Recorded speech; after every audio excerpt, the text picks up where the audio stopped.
Welcome back to Britain Mega Projects. 3 UK projects, 1 finished but scarred, 1 bleeding money in construction, 1 stuck in endless planning hell. The Elizabeth Line, HS2 and Heathrow's Third Runway. All marred in massive delays, eye-watering cost overruns and political meddling. Since HS2 got the go-ahead back in 2012, China has built over 25,000 miles of high-speed rail. That's the whole length of the UK mainland every single year for 14 years. Meanwhile, Britain has spent nearly 44 billion on HS2 and still can't get a single high-speed train running on time. So let's be brutally honest. Why is this country so useless at building anything big without it exploding over budget, getting chopped up by politicians, or cancelled completely?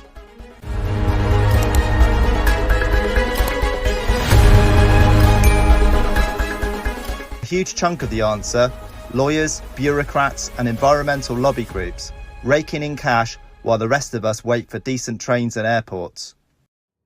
Let's start with a rare win, the Elizabeth Line. Now Britain's busiest railway, 800,000 journeys a day, over 600 million and counting. Faster commutes, step-free stations, massive regeneration, 42 billion economic boost. But it still cost 18.9 billion instead of the projected 14.8 billion and opened 3.5 years late. Even on a success story, the usual suspects added pain, endless design changes and contractor compensation events and layers of bureaucracy. The lesson: when Britain finally stabilises leadership and focuses on delivery, we can do it, but it shouldn't take a near-death experience first. HS2 is where real rage kicks in. 43.6 billion spent, 30,000 workers, tunnels dug, but the full network? Gutted. Opening pushed way back beyond 2033, costs heading towards £100 billion. Why? Optimism bias, political U-turns and preemptive risk aversion. Take the infamous bat shed. 1 colony of bats near the line cost taxpayers over £100 million.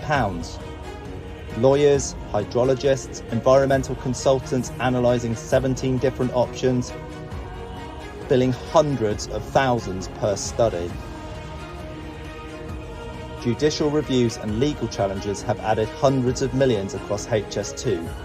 Major projects routinely lose 80 to 120 million per scheme just from legal delays.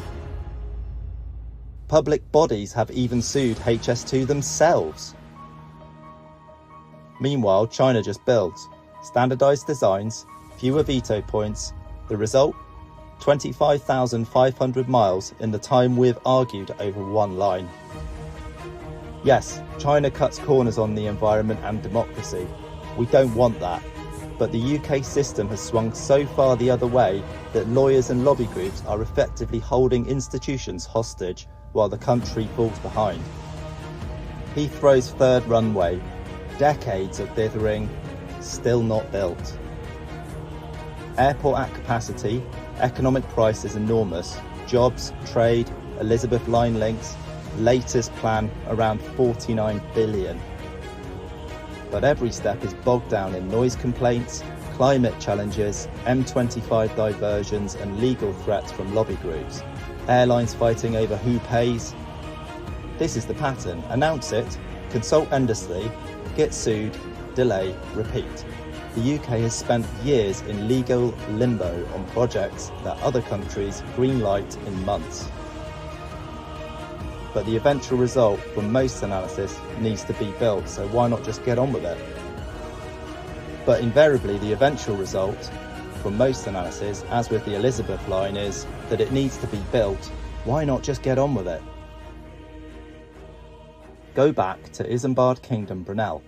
In the 1830s, this guy took on the Great Western Railway at 27 years old.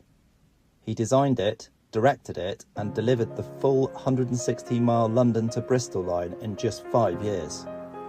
Box Tunnel, Maidenhead Bridge, the lot. Yes, it went over budget. Yes, there were massive engineering challenges, but it got built and changed Britain forever. Compare that to today, HS2 has taken longer to get this far than Brunel took for the entire GWR. We've spent 43.6 billion and we're still arguing over back tunnels and judicial reviews, while China builds 25,500 miles every year. The difference? Brunel had real power and accountability.